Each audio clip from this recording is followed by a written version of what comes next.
Subscribe now and press the bell icon. Never miss an update.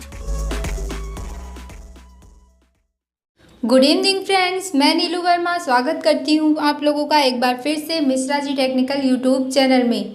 Friends, daily GK GS test का time हो चुका है। आप लोग तैयार हो जाइए अपना जीके टेस्ट देने के लिए।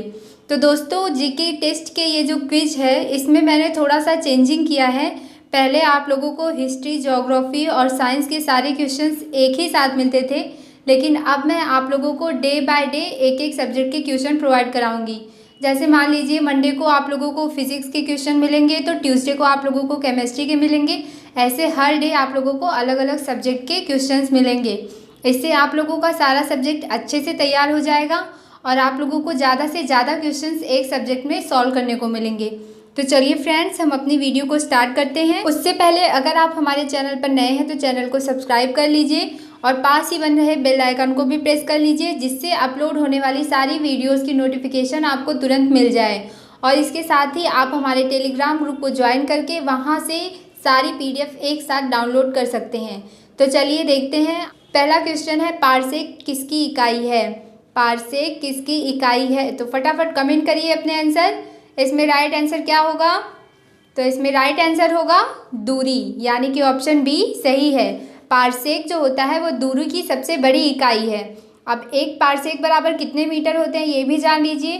तो एक पारसेक बराबर होता है 3.08 इंटू 10⁻16 मीटर। ठीक है, 3.08 गुणे 10 की घात 16 मीटर। चलिए अगला क्वेश्चन देखते हैं। एक भारी नाभिक के दो हल्के नाभिकों में टूटने की प्रक्रिया को क्या कहते हैं? एक भारी नाभिक के दो हल्के नाभिकों में टूटने की प्रक्रिया को क्या कहते हैं? तो क्या कहते हैं? इसको कहते हैं नाभिकीय विखंडन, यानी कि इसमें ऑप्शन बी आपका सही होगा। जब एक भारी नाभिक दो हल्के नाभिकों में टूटता है तो इसको कहते हैं नाभिकीय विखंडन। कभी कभी आप लोगों को इस टाइप के क्वेश्चन भी देखने को मिल जाते हैं। जैसे मान लीजिए 2-4 ऑप्शन दिया रहेगा और पूछ लेगा कि इसमें से नाभिकीय विखंडन का उदाहरण क्या है, या फिर ऐसे भी पूछ सकता है कि परमाणु बम किसका उदाहरण है। तो परमाणु बम किसका उदाहरण होता है? परमाणु बम नाभिकीय विखंडन का उदाहरण होता है। अब नाभिकीय विखंडन का उदाहरण परमाणु बम होता है, तो नाभिकीय संलयन का उदाहरण क्या है? तो जो हाइड्रोजन बम होता है वो नाभिकीय संलयन का उदाहरण होता है। चलिए आगे बढ़ते हैं। नेक्स्ट क्वेश्चन है, डायोड वह डिवाइस है जो धारा को, यानी कि धारा को क्या करती है? एक दिशा में प्रवाहित होने देती है कि दोनों दिशाओं में प्रवाहित होने देती है कि इनमें से कोई नहीं? तो इसमें राइट ऑप्शन क्या होगा? जल्दी जल्दी कमेंट करिए। तो इसमें राइट ऑप्शन होगा ए, यानी कि डायोड वह डिवाइस होती है जो करंट को एक दिशा में फ्लो होने देती है। क्लियर है? चलिए अब आगे देखते हैं। नेक्स्ट क्वेश्चन है, एक्सरे का आविष्कार किसने किया? एक्सरे का आविष्कार किसने किया? तो जल्दी जल्दी कमेंट करिए अपने आंसर। इसमें राइट आंसर क्या होगा? एक्सरे का आविष्कार किया रॉन्टजन ने, यानी कि ऑप्शन ए सही होगा। अब इसमें जो अदर 3 ऑप्शन दिख रहे हैं इसको भी देख लीजिए आप लोग। तो जो स्टीफन हॉकिंग्स हैं इन्होंने ब्लैक होल और बिग बैंग की थ्योरी दी थी, और मार्कोनी ने वायरलेस टेलीग्राफी का आविष्कार किया था, और मोर्स इन्होंने किसका आविष्कार किया था? इन्होंने टेलीग्राफ का आविष्कार किया था। चलिए नेक्स्ट क्वेश्चन देखते हैं। निम्न में से किसका उपयोग ऊंचाई मापने में किया जाता है? निम्न में से किसका उपयोग ऊंचाई मापने में किया जाता है? बैरोमीटर, अल्टीमीटर, प्लानीमीटर या फिर हाइड्रोमीटर? तो किसका उपयोग किया जाता है? इसमें होगा ऑप्शन बी, यानी कि अल्टीमीटर का जो उपयोग किया जाता है वो ऊंचाई मापने में किया जाता है। अब बैरोमीटर का उपयोग कहाँ किया जाता है?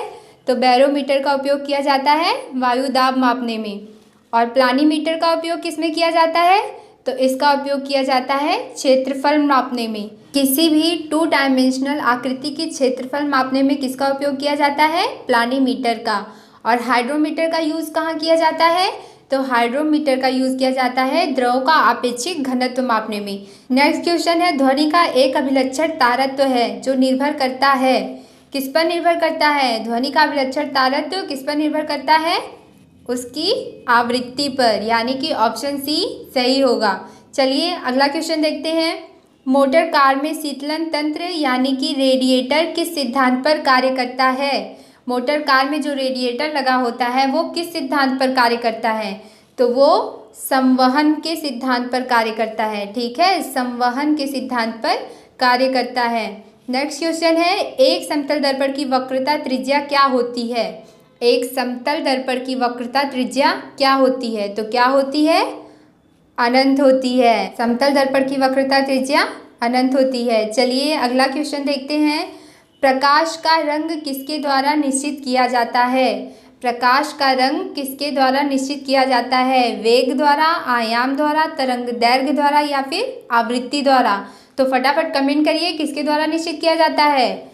प्रकाश का रंग तरंग दैर्घ्य द्वारा निश्चित किया जाता है। चलिए अगला क्वेश्चन देखिए। रेडियोधर्मिता किसके द्वारा नापी जाती है? रेडियोधर्मिता किसके द्वारा नापी जाती है? ऑप्शन दिख रहे हैं आपको चारों, फटाफट अपने आंसर कमेंट करिए। तो इसमें राइट आंसर क्या होगा? Option D, Geiger Muller counter, यानी कि रेडियोधर्मिता जो है वो गीगर मूलर काउंटर द्वारा नापी जाती है। अब पोलरीमीटर देख लीजिए आप लोग, इसके द्वारा किसका मापन किया जाता है? तो पोलरीमीटर बना है पोलर वर्ड से, यानी कि ये जो लाइट होता है उसके पोलराइजेशन को मेजरमेंट करता है।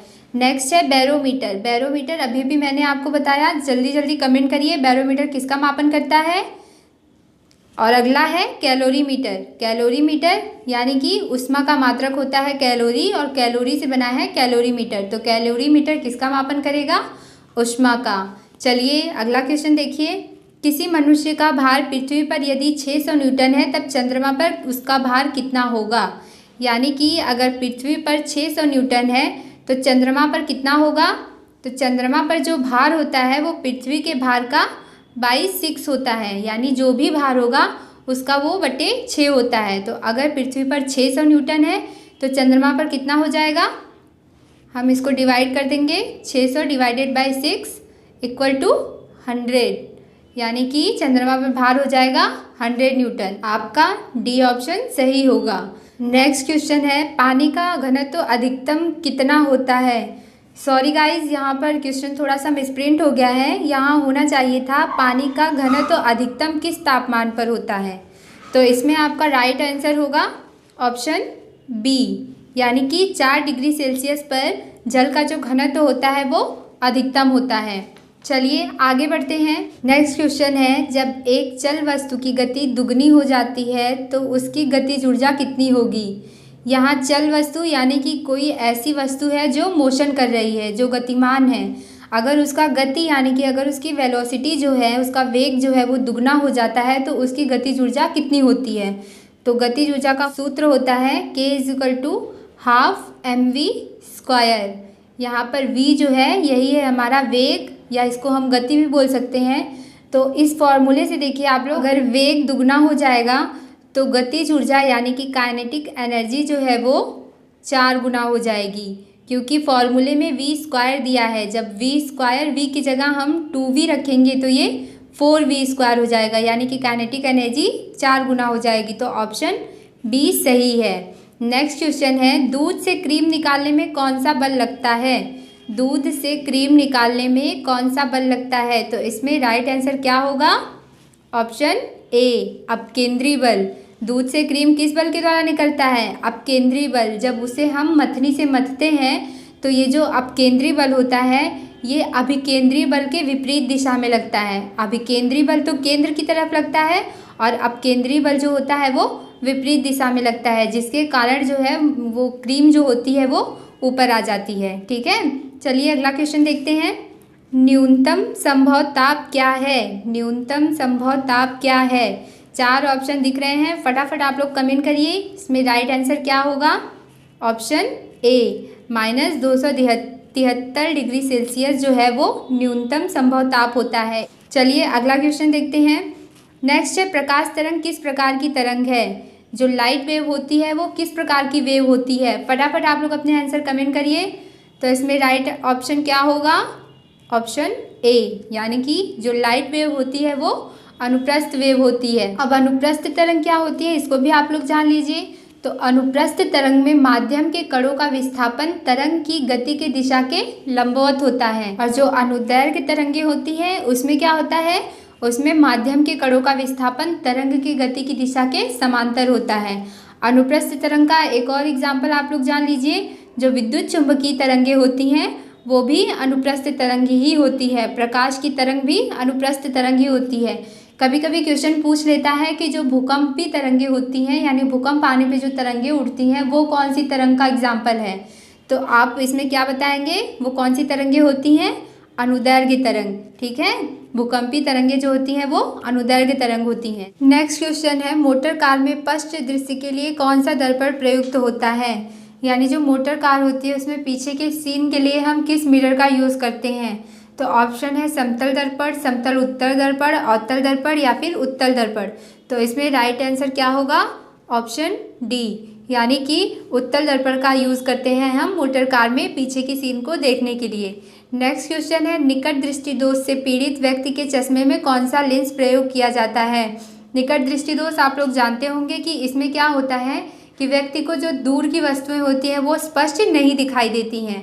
तो जब कोई व्यक्ति निकट दृष्टि दोष से पीड़ित हो जाता है तो उसके चश्मे में कौन सा लेंस प्रयोग किया जाता है, फटाफट कमेंट करिए। तो इसका राइट आंसर हो जाएगा ऑप्शन सी, अवतल लेंस। निकट दृष्टि दोष से पीड़ित व्यक्ति के चश्मे में अवतल लेंस का प्रयोग किया जाता है। इस लेंस की खासियत क्या होती है, ये बीच में पतले होते हैं और किनारे पर मोटे होते हैं और इसके साथ ही ये प्रकाश को फैलाने का काम करते हैं, जबकि जो उत्तल लेंस होता है वो प्रकाश को अपने अंदर समेटने का काम करता है। नेक्स्ट क्वेश्चन है, घरों में लगे पंखे बल्ब आदि लगे होते हैं। तो हमारे घरों में जो पंखे बल्ब आदि लगे होते हैं ये किस ऑर्डर में लगे होते हैं? सीरीज़ में, मिक्स्ड में या फिर पैरेलल में? फटाफट आप लोग कमेंट करिए अपने आंसर। तो ये लगे होते हैं पैरेलल ऑर्डर में, यानी कि ऑप्शन सी सही होगा। अगर इन सभी चीज़ों को हम सीरीज़ ऑर्डर में लगा दें तो क्या होगा, फटाफट कमेंट करिए, बताइए। तो फ्रेंड्स, अगर हम अपने घर की वायरिंग सीरीज़ ऑर्डर में करवाएंगे तो एक हल्का सा शॉर्ट होने पर भी हमारे घर की पूरी वायरिंग जो है वो डिस्ट्रॉय हो जाएगी। इसीलिए हम घर में जो भी इक्विपमेंट लगवाते हैं वो पैरेलल ऑर्डर में लगवाते हैं। चलिए नेक्स्ट क्वेश्चन देखते हैं। नेक्स्ट क्वेश्चन है, गर्म मौसम में पंखा आराम का एहसास दिलाता है क्योंकि। तो गर्म मौसम में पंखा आराम का एहसास क्यों दिलाता है, आपको कमेंट करके जल्दी जल्दी अपने आंसर बताने हैं।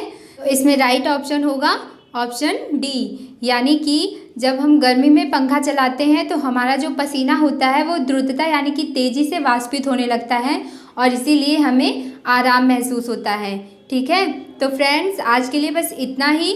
कल फिर मिलेंगे हम नए सब्जेक्ट के नए क्विज के साथ। वीडियो कैसी लगी आपको कमेंट करके हमें ज़रूर बताइए और अगर आपको वीडियो पसंद आ रही है तो इसे लाइक करिए और साथ ही साथ अपने फ्रेंड्स के पास इसे शेयर भी करिए।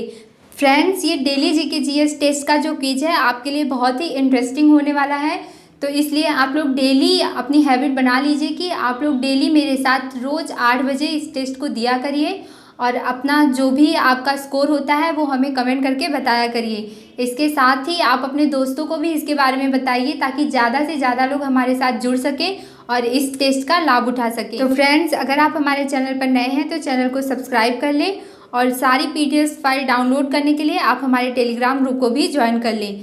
तो आज के लिए बस इतना ही, कल फिर मिलेंगे, तब तक के लिए bye bye. Subscribe now and press the bell icon. Never miss an update.